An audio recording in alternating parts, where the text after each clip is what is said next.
Remember when common sense was common? When standing up for what is right was the right thing to do? Welcome to The Right Side. Common sense conversations about Hawaii's political landscape and how it affects you, your ohana, and your community. Join us for the next hour as we cut through the political noise and look at Hawaii from the right side, where public officials and community leaders discuss the policies that affect our future, strategies that move the needle, and highlight leaders that are stepping up to make a difference. Get ready for The Right Side, a common sense conversation. All right, welcome to Wednesday, May 28th. I'm excited because tomorrow's my birthday, and I want as much people to give me stuff. I was just gonna. You blew it for me. I was gonna sing happy birthday. I was gonna make a big deal, but you already blew the whole thing up. Sorry, I take advantage whenever I can, but welcome to the show. Nobody wants me to sing. It's okay. Well, Malia, for the last couple of weeks, we've had some heavy topics, and this is a topic I think a lot of people might want to participate in. By the way, we are live. I know. I say this every week. We have pre-recorded shows. That's mostly mainland. And, when we come on Wednesday, some of the hosts during this time is pre-recorded. We are not. So, we're going to be talking homelessness. And I know a lot of people have a lot of questions. So here's your opportunity to call in. 808, write this number down. You're going to need it. 808-913-6450, 808-913-6450. I do this for my radio show in the morning, the sister station right across the street from us right there in the other aquarium. And I'm reminding people, because as we get older, no one really cares that you're getting older, So, maybe get one or two of my friends will go, yeah, Hawks, happy birthday. You know what drives me crazy about Augie is that we're the same age. We're a couple of months different. I'm younger. We both graduated in 1986, and he always likes to make us older when people ask him. He's turning 57, I think. Yes. And because I'm going to be, and he always tells everybody, "Oh, I'm 58," a year ahead. A year ahead. I don't know what the psychological aspect of that is. Right. But then I feel like I'm 58, right? Which I'm not yet. Yes. So. See, that's what happens. It's so I have to keep correcting him. Yeah, we're jumping Happy forward. birthday, Augie. Thank you. All right, let's get this thing going.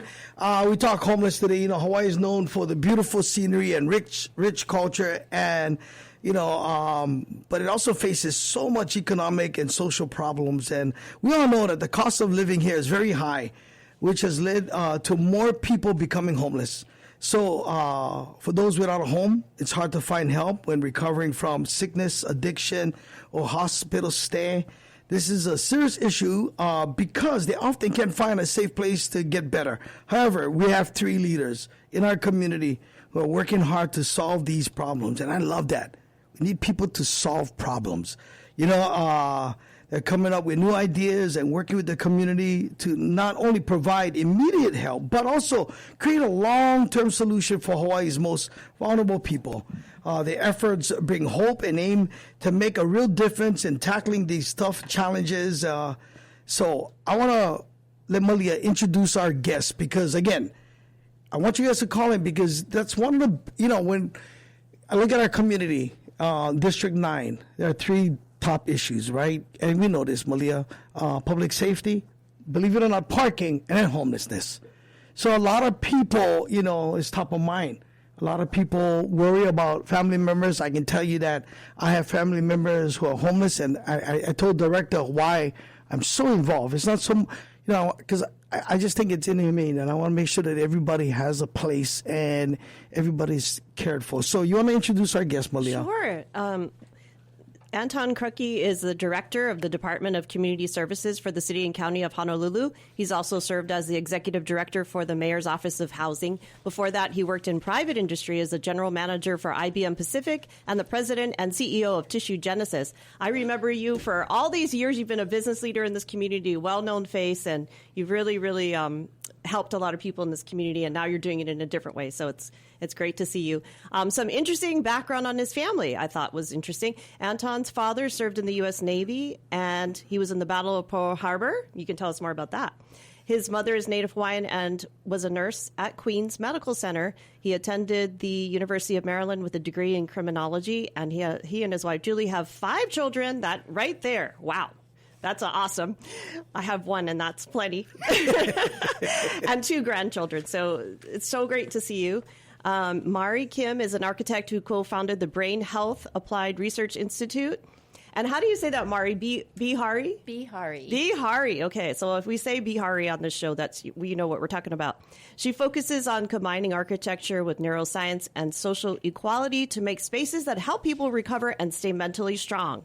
At Bihari, she uses scientific research to create environments that support people facing challenges. Here on Oahu, one of the projects she's designed, which we visited, Augie, is the Kumu Ola Hao Transitional Center, which helps individuals recovering from chronic houselessness. We will hear more about that project today. Mari has worked worldwide. Her resume is incredible. I mean, I had to shorten it. It was this lady's amazing. Believing that good science can change how we build spaces for healing has been her theme of her life, I guess. She has held many important roles, working on projects that improve the economy, fairness, housing, health, and the environment in Europe, the Middle East, and Africa. Her impressive work includes collaborations with big names like Apple, Google, and the United Nations. She has contributed to major projects such as the Dubai International Finance Center and Google's campuses in Africa. Through her architecture firm, Ion Group? She and her role at Bihari, Mari leads projects that encourage social connections and support mental health, setting new standards for how buildings can help create fairer and stronger society. And finally, we have Timothy Johnson. He's the shelter director for Kumu Ola Hao, which is the Institute for Human Services operation. And we'll hear more about that today from the and how the shelter is designed. And you'll see how all these people connect. But it's really interesting to see because Augie and I got to go, along with our other staff members, to go visit the facility down in Iwalei. But Timothy has an interesting story, too. I mean, we could spend a whole hour talking to him. Born and raised in Kalihi's Lanakila neighborhood, Timothy is a proud local son of Hawaii. And he attended Like Central in McKinley. He graduated from Job Corps and shortly after 9/11 enlisted in the Hawaii Army National Guard. Thank you for your service. He served as a combat engineer and later trained as a combat medic, balancing his military duties with college coursework to strengthen his chances of being selected as a firefighter, a lifelong dream. From a young age, Timothy also worked at the Waikiki hospitality industry, learning Japanese to earn higher wages. He trained under top chefs at Roy's and Hawaii Kai. So you're going to cook his dinner after this, right? I'll cook my wife dinner. And spent over 5 years in San Francisco's food scene. He can talk more about this if he chooses, but in summary, he's a very talented man who struggled with addiction and was arrested for attempted assault, a charge later dismissed. But because the incident happened during the pandemic when delays were widespread, he spent a year incarcerated awaiting resolution. During that time, Timothy found sobriety, reconnected with God, and committed his life to serving others. He has continued to live that purpose, starting in an entry-level role at Institute for Human Services and rising to become a veteran service case manager. Today, he not only oversees the shelter, but he's also preparing to launch a new program for employed men seeking stability. All right. Wow. Awesome. That's a big bio. I know. And everybody's so impressive, you know, that... I want people to know, like, these people are really amazing. Yeah, and so you can give us really amazing questions at 808-913-6450. If you're just tuning in, this is The Right Side. I'm Augie, and we're talking homelessness. So let's dive right into it, because I think we are at the 3-minute mark already, right? Oh, see, look at that. Wow, look at that was fast. Producer, she's just coming, giving me a 3-minute mark. So, Director, would you please give us an overview of the issues our community faces relating to homelessness, and what are the numbers, and who are the people that are houseless here in Hawaii? Well, that's a great question, Augie. By the way, I'm surrounded by giants today. Yes. But I'm the oldest person here. I can tell. Happy birthday. The homeless situation, there's different ways to look at it. So first you asked me about numbers, and our numbers are almost flat. In the last point in time count, there were 4,494 homeless. That counts both people that are sheltered and unsheltered. Our sheltered went up a little bit, but at the same time, statistically, when you do point in time count, what's important isn't as much whether you're correct on the absolute number, but the trends you're having. And one of the things that you want to do is you want to do it the same way. But last time we did the point-in-time count, we added 100 counters. And that changes things in terms of who you count. But in general, our numbers are flat and in some cases going down in other neighborhoods. They do a point-in-time count every 3 months in Waikiki, and those numbers have stayed flat and are going down. But it really doesn't matter if we still have homeless. Correct. It really doesn't matter. But I just wanted to talk about those numbers because other cities have a hockey stick going on.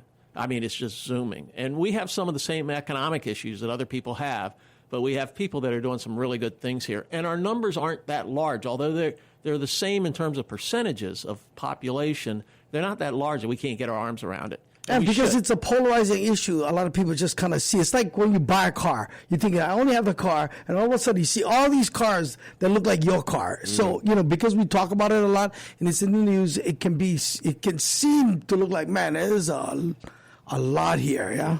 So, at the same time, I ask people to stay current with me. People come and they say, there's all this people. Well, all this doesn't tell me anything. Yes. How many are we talking about? And where are they? And then we can really do something about it. But I want people to understand that we're not doing this in a confused manner, just anywhere we can, anything we do. The strategy that Mayor Blangiardi and the administration has, as complex as homelessness is, really breaks down into two columns. And the first column is we want to do everything we can creatively to get somebody to be willing to engage the system. And that creatively means, we brought CORE on. They can do that. They can engage somebody different than HPD did. We can engage HPD again and again, right? But creatively also means going to neighborhoods, working in these areas. I know, Augie, you and I are strategizing about Yes. that on an ongoing basis. And it also, you want to do things so that it relates to people, so that moment that they have that aha moment, they'll say, yes, I'll come to that warm bed. I'll come to you. Stay right there. We'll get into it. Let an hour, people. 808-913-6450 if you want to talk with us. We're talking homeless. It's the right side, a common sense conversation. It's Augie. Hope you guys having a great day. Welcome back to The Right Side with Hawaii public officials and community leaders. Let's get back to common sense conversation. All right, we're talking homelessness today, 808-913-6450. If you want to participate in the radio program, Director, you're leading into numbers. So you want to dive more into that again? Well, I do. Augie, it's that concept of these two pillars of the strategy. And like I said, our numbers are staying flat while in other communities it's an ice hockey stick.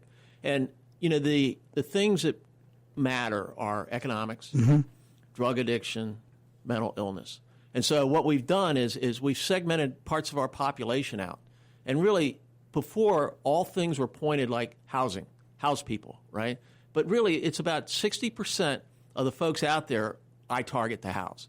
The other 40% really have health maintenance issues. Some of them are drugs, some of them mental health. But, they've got the population has all the same illnesses everybody else has, right? So they need to be treated. If you house those people, it doesn't work out, and that's where sometimes we run into issues with landlords and everything else. But what we do is we try to analyze all the resources we can have, what kind of beds we have. And I know I talk about beds of many flavors for those different populations. I use that a lot, by the way. Sorry for stealing your line.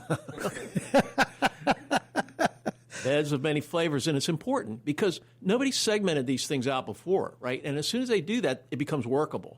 So I analyze all the resources we can possibly use, all those beds, to service the decisions that someone would make.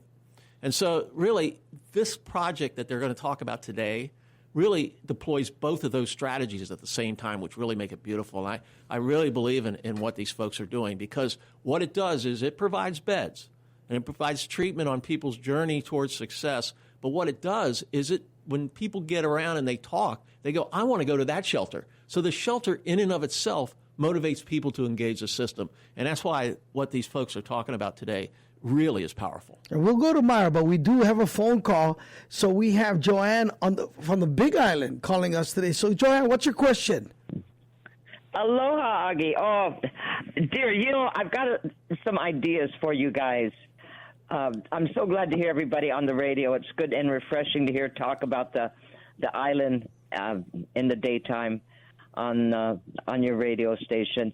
But, dear, you know what I'm thinking? Because so many homeless people everywhere.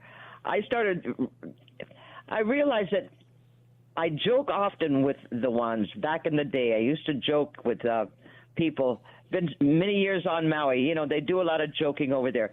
But you know what I realized is that often I heard from some of the home free ones, they call them on Maui, home free, that the government will help them to go back to the States if they have someone to go to.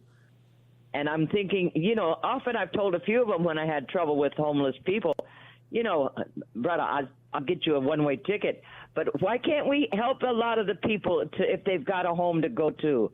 Because from what I hear, it's hard for a lot of them to get back. Joanne, great question. They don't want to work. So they're here. Yeah. They're stuck. They're whatever high. They're mental. Mm-hmm. But you know, if we could get them I'd even help. You know, but help them. The seniors too. Yeah. Help them find one place to go to. Yeah. And another thing too, Augie. Okay. You know, God doesn't want us separated, and I just firmly know. Putting the families back together is the solution. Absolutely.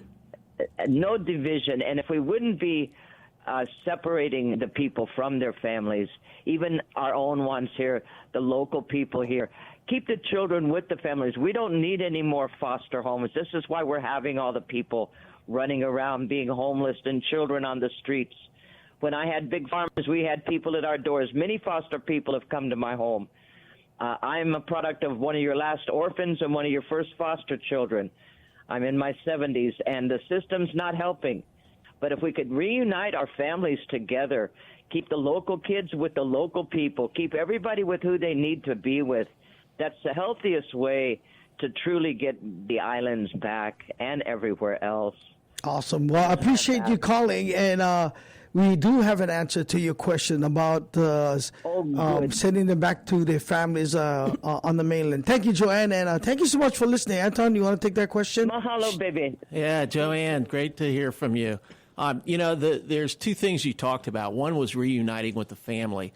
And, you know, that's a process in itself because the person leaving the family leaves something where they can't go back right away. It's difficult. And so there's a process there. And many of our shelters work on both sides of that fence. And you're going to hear from Tim in a second, tell some stories about how they reunite families, because I think that's one of the best solutions there are. In terms of people, you know, we do have people coming in from the mainland, and it's difficult. You know, my heart is with our community. I want to help. But when they just kind of come in, it's a tough one for me. But there are programs. And at IHS, they've been funded both with outside dollars, private dollars, and they have a program of how we can send someone back, especially with a receiver on the other end. And I'll let Tim talk about that. But I heard Connie Mitchell, who's the director yesterday, tell me that just this year alone, they've sent 72 people back. That's amazing. Yeah. So anyway, Tim?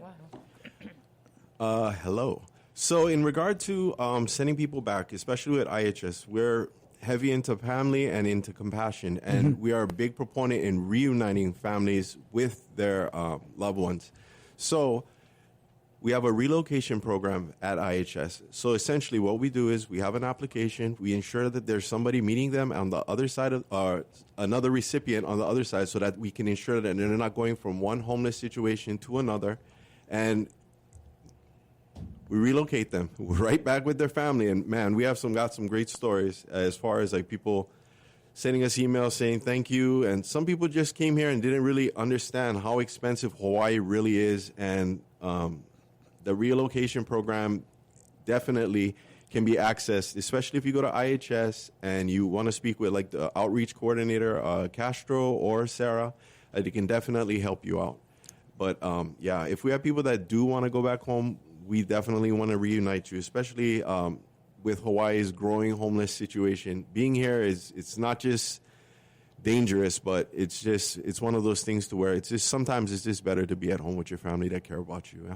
Okay, Myra, you designed an amazing place in Eagle Lake. Can you give us an overview of the space and what you planned? What was planned when you when you designed this whole thing? Because it's pretty unique. I was blown away. I was like, I was pulling on Anton. What do you think? What do you think? We can bring one to Waipahu, but it takes a lot of work, and what you guys doing is amazing. So you want to tell us a little bit about that? And I know the 3-minute mark is coming up soon, so I'm going to try to get you. Mari, talk fast. Yes. So Augie, thank you very much for asking. And there's one thing I want to say. You know what? Projects like this are hard, and for anyone who doesn't know that, I'm telling you, it's hard. And these two men that are sitting next to me, Director and Tim, I didn't know them before we started. And to get through a project this hard and consider them friends tells you something about the process. So I feel like I needed to say that first. That's awesome. But, this was designed by a homegrown team. So Bihari, we're part of the Global Brain Care Coalition, set up by Harvard Medical School and Mass General Hospital under Dr. Jonathan Rosend. And we know that we are trailblazing because they tell us we are. We know that this doesn't exist in the world in the same way yet. It's a homegrown team. We are all locals. It was built by 100% local hands, and every dollar that was given to the project went into a local pocket. We even bought materials from local-owned shops. So first of all, that's how we set it up. We designed it in a warehouse in Ivalai, but it feels like an outdoor neighborhood, right? You've been there. Yes, no, it's amazing. Right? I mean, if you're trying to get people to communicate or get them on the steps of, really rehabbing in society, right. I mean, I think that's the way to do it, I know. Giving them space, but also giving them the ability to, cohabitat, because I think that's so important. And it has to be culturally relevant to us. So instead of building a center, we built a street, an outdoor street inside a warehouse. And the reason it feels like a street is because every house has a lanai facing the street, right? Like as kids, you go and play on the street. Right. And behind the lanai is a front door. We made it feel like a neighborhood rather than feeling like an institutional facility. And that is the secret. Yeah, Why? no. It's just, you just talking to, the residents in your little small community, it brings hope. I don't know about you, but it felt like they felt hopeful. And I think at the end of the day, that's what every person wants to feel like. Even me, I'm blessed in so many ways, but it's nothing like having some hope in something, and that's what you guys do in there. So, I want to thank you guys for doing that. What makes it unique? Who wants to tackle this in a minute? I can say we used behavioral health science, neuroscience, like how the brain works, and architecture. Okay. Well, what does somebody stop doing when they lose their home? How does that impact your brain? And how do you build an architecture around that to actually rewire and improve the brain so that recidivism doesn't happen? See, that's awesome. That's how we did it. That's why, man, I wish I had one long radio program so we can dive into that, all three of those. But unfortunately, we have breaks like this one. 808-913-6450 if you want to talk homelessness. It's the right side of Common Sense Conversation. I'm Augie. Hope you guys having a great day. Welcome back to The Right Side with Hawaii public officials and community leaders. Let's get back to Common Sense Conversation. 808-913-6450. We're talking homelessness now. Myra, you're just talking on the subject of the three things that happens when you become homeless, yeah? So Connie Mitchell, Timothy, IHS helped us understand. I'm going to call them critical daily habits that you do that really impact your brain. You sometimes start to stop using your own name, hygiene, all the things, even verbal communication. There's so many psychological breakdowns. And we looked at all these things and simply said one thing. Can a home be the teacher and reteach you these critical daily life habits you lost? Because when you lose those habits, it impacts your brain. And once it impacts your brain, then that sustaining recovery becomes even harder.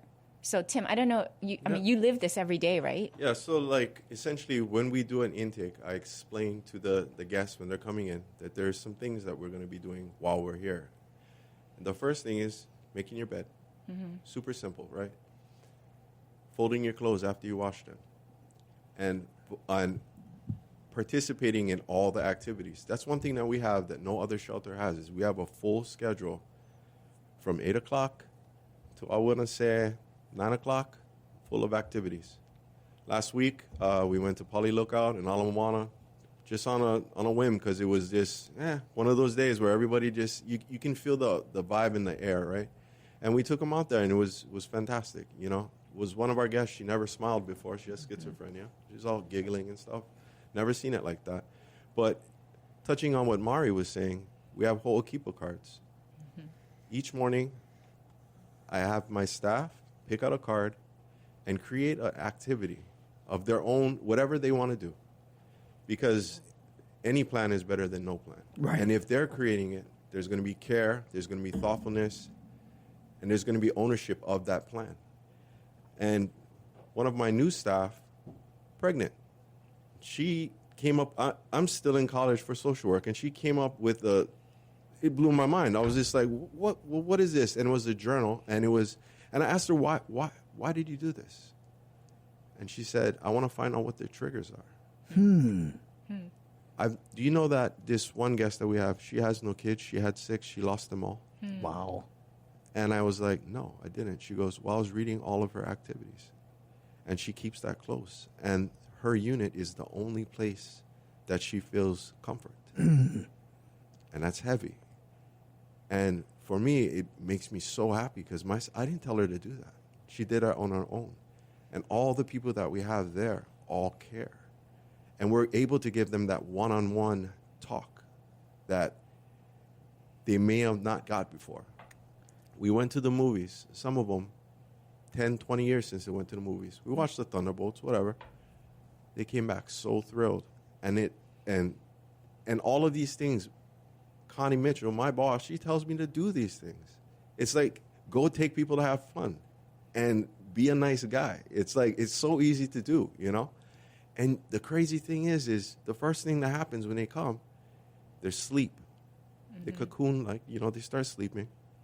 And then they start feeling more safe. And with the routine, the anxieties drop. We ensure that their medication is managed correctly, so they're getting all the medication every single day. And we have activities to fill their time. And in the strides that you see, one of my guys, he lost a job. Prior to him coming, he was having suicidal ideations.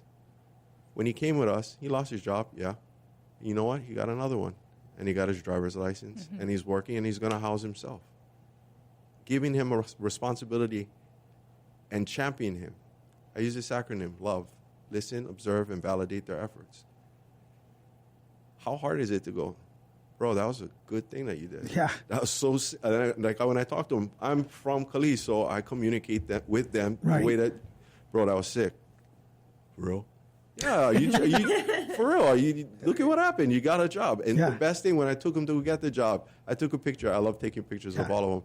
And all of that stuff is just, you can't buy that. You know? You know, there's, when I go out and I talk to the homeless in my community, a lot of them don't like going to shelters because they think there's too much rules. You know, one told me, I don't like rules. I go, I have rules. I got to go home every day. My wife expect me to be home every day. You know, but I just think, you know, that kind of approach, and we've talked about this, the beds of many flavors. Again, I had a family member that was homeless, never wanted to go in a shelter. You know, felt like wasn't safe, felt like was just as bad, in fact, maybe worse than on the street, and felt safer on the street. And, you know, and when that's why I was blown away when I went, because I saw the small space, but it felt like, this is my home. This is my home, coming out, sitting in my porch on a lanai, right? You did the whole smelling of the wood and how that takes us back to childhood. All those little things that we took for granted, you know, goes a long way. And that's why, like, I was like, man, and this is longer than a 90-day usual. You know, like, I don't think people can move that quickly. That's why you need all types of beds. And we're focused on successful bedding. Okay. That's where and so the flavors of the beds take you to different solutions. Last year alone, with the partnership that we had with the state in helping fund these projects, like the state is funding the operations, the city gives the facility, we brought online more than 700 new beds. Some of those beds turn over more than one time in a year. So in effect, it's like 1,400 new beds in our system working this. So that's a huge, important advancement in numbers, but more importantly, it's spread out over different things: medical respites, treatment, housing, all of those things. So, we have opportunities. Right. We got to grasp them. Right. So, when people decide to go into shelter, they're saying, I'm taking the first step. That's why this is so important. And that's why, it's hard for me to grasp. Okay, so we have these shelters. Then why are you so resistant to going? It's the approach. The way that you present what's going on and ask real questions. Like, what are you trying to do? Are you just, because I tell them straight up, if you're going to be transparent with me, I'm going to be transparent with you. What are we trying to do? Are you trying to get housing permanently, or is this a hotel? Because if so, we're going to have to figure something else out. And a lot of them, they just want the ability to have that choice. Some of them need to go to treatment, so we get them access to treatment. And we keep our promises. When you're done with treatment, you come back here and we're going to knock this out. When they do, which we have had at Sumner, for instance, one of the guys, he went to treatment, came back, started working for our maintenance, got his own place. He still works for maintenance. Congratulations. And that's just one of them. You know how good it feels to do that? That's why. It's just absolutely. And he's leading by example. He's showing that the rest of the people in the little community that things can change, things can get better. And and that's the kind of stuff that I'm hopeful for. When I'm out in the community and I see the projects that you guys do in Evalee, the hard work, getting the 700 beds, I'm hopeful that we might be able to. We know it's not going to be overnight, but we do have solutions, and the stuff that you guys do in the out-of-box solution is amazing. 808-913-6450. Can someone want to jump on this one? What are some of the root causes that lead someone to becoming homeless and lead them, to your shelter? Cost of living, substance use, abuse, trauma. Like I said, the cost of living. People don't understand how paycheck to paycheck is so real. Somebody can just make one mistake, car payment, boom, gone. Yeah. Yes. And they're trying to get themselves out. They're taking high interest loans and then gone. Right. That's why in the new shelter we have money management. Because it just seems like nobody knows how to budget and just put things together that we think are common sense are not that common. But yeah, those are the roots right there. You're working directly with the homeless community. What are your thoughts on that? And I don't know if I ever shared with you, Augie, but our family has housed several homeless young men ourselves. Yes, no, you shared that with me. My husband brings people home. That's leading by example. Yeah, when we, over the last decade, when we housed several young men, we live up in the forest, right? They work the land. I never knew that was going to become critical, intimate knowledge that would lead to the design of this. But yeah, it's, you see people who, there's one thing, Augie, if it's okay, if people listening are wondering, but I just want to know, how do you rewire the brain? Yes. Right? Yes. So can I just give one example on sleep real quick? So Tim, right? Sleep, critical. What do we do? 3 things. We put a lock on the door, sense of security, sense of safety, trust, right? We put a light that they can control in their own unit. We gave them back that sense of control. And the third thing is we put a clock on the wall. We gave them back self-regulation. Trust, control, self-regulation. 3 things that the brain needs to relearn. Right. So sleep became the vehicle to reteach those things to give the brain plasticity again. Amazing, right? Some of us just need to do that. Yeah. Some of us just need to do that. But but it makes sense, especially when you're out and about on the streets and you sometimes when I talk to my family member, I cannot imagine, what they went through, those nights, those sleepless nights. Right? So wondering, where my stuff going? Right. Who's going to invade my privacy? So all the little things that you're saying, they're not little. It's big things. They're big things. Yes. And it's amazing. Tim, you can testify to this. When people first arrive, the door gets locked. I don't trust you. Mm-hmm. It doesn't take long, right, Tim? Not only is the door not locked, but the door is open all the time. Door and window shade, both open. And it's because when they come in, they're hyper vigilant toward everything. Yeah, and when we talk to them, even all that, we sit down with them and explain everything mellow so they can understand. You have questions. It's not rushed. Nothing is rushed. And the environment, it doesn't even match. Augie, you in there yelling, no match. No. So, and I tell them, like, no match. Right, that's right. It just doesn't make sense. Like, they can kind of figure that out. Yeah, they still get hit on their shoulders. Yeah. I always tell people, they're like you and I. They're just in a different place, and we just need to, give them back their dignity. And you do that by being civil. You do that by listening. You do that by showing affection. You show that by leading an example. We got about a minute. I know Malia has a question. Let's give people information on how they can get help right away. Do we have information for that? IHSHawaii.org. Okay, IHSHawaii.org, Director. Yeah, I think if you have ideas for me, you want to talk about things, Anton.Krucky at Honolulu.com. How's that? You're Director of the City and County of Honolulu, giving you his direct email. Myra? Yeah, it's Myra is just here. I have about 3 email addresses. I'm trying to figure out. If you have questions for me, yes, contact Augie. Okay, perfect. Perfect. Okay, we'll get to Malia's questions when we get back. 808-913-6450. We're talking homelessness. This is the right side of Common Sense Conversation. And again, happy Wednesday, everybody. Welcome back to The Right Side with Hawaii public officials and community leaders. Let's get back to Common Sense Conversation. All right, talking homelessness, 808-913-6450. It went by so fast. In a blink of an eye, we're done. And we do have a caller on the phone, on the phone line. Robert from Waikiki. Robert, what's your question? Oh, I just want to drop a comment. I love the conversation that you're having today. My assessment of this whole homeless thing is that there's 3 types. There's the ones that don't want to be there. There's the ones that want to be there, the anarchists, and then there are ones that don't know they're there. And it's not an easy problem, but it sounds like you guys are focusing in on the different types of personalities that are out there. And my hat's off to everybody that's putting their effort into it. Thanks a lot. Appreciate that, Robert. Thank you so much for the call. All right, Malia, you have a question? Well, I was just curious because you spend 60, 80 hours a week working on this issue. All of you do. You probably never stop thinking about it. How do you make the lives of these people better? And I was just wondering, why are you so passionate about it? Because it's the right thing to do. I really feel that this is my calling and my way of doing instead of talking, That's awesome. Put up or shut up, and I read a book. There you go. That's the Khalid coming out. I like that. Put up or shut up.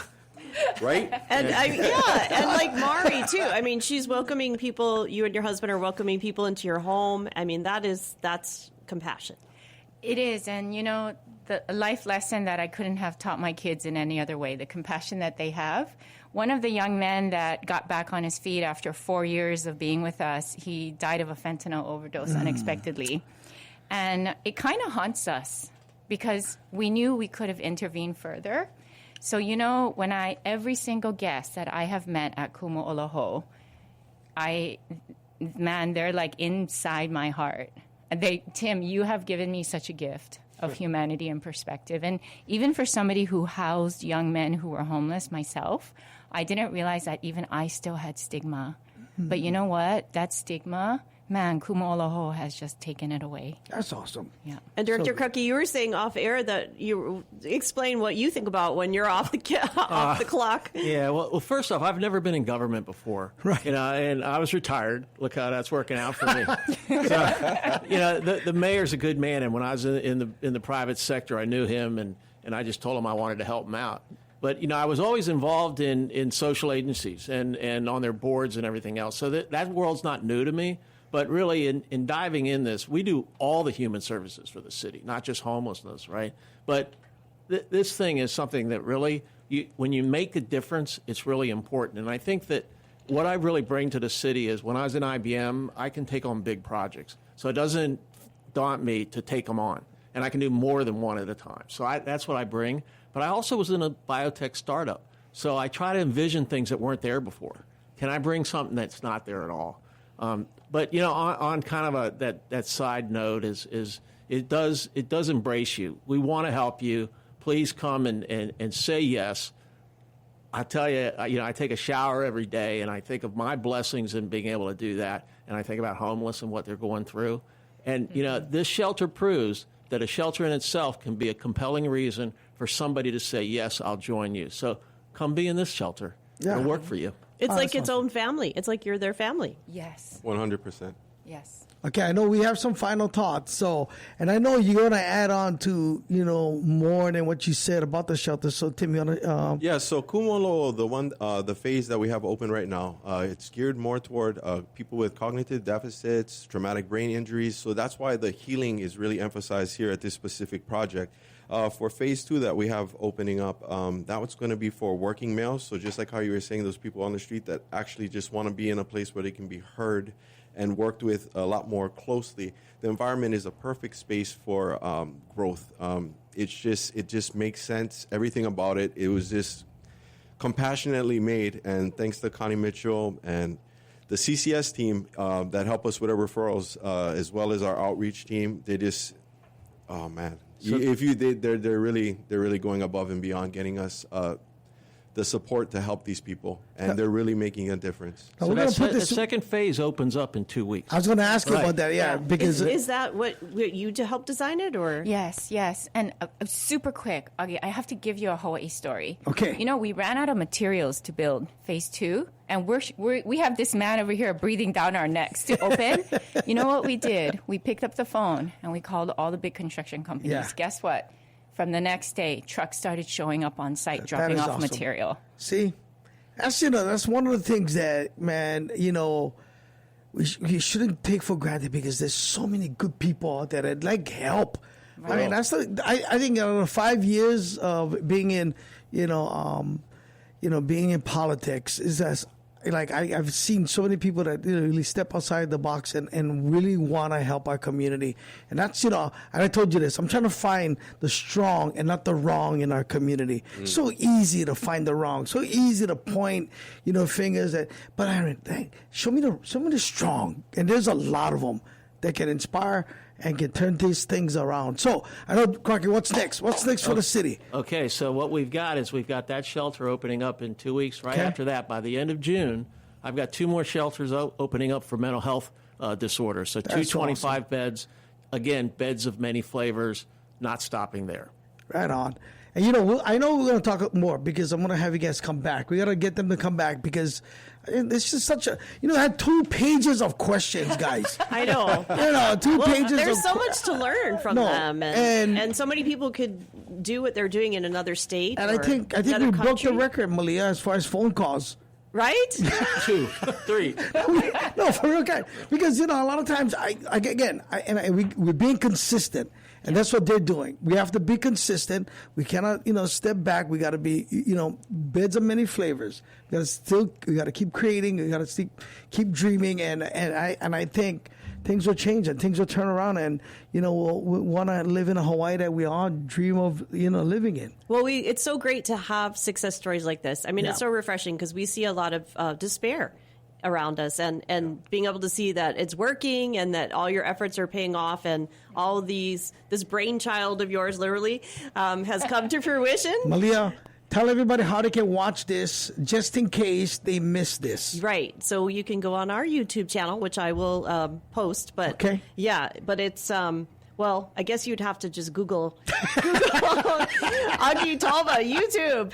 right. You might get some comedy in there, but it's a long address. That's why. Okay, all right. Okay. Go find us on YouTube. What's Okay. next for next week? So Director Babcock is coming on the show to talk everything trash, sewers, everything. Nice. Because it's like a hot topic. It's kind of yucky, but it's a hot topic because it's, about the sewer fees Yes, going up and absolutely. such. So you wanted to get kind of, like you said, be transparent. All right. Thank you guys so much. Thank you, Tim. Thank you, Mara. Thank you, Anton.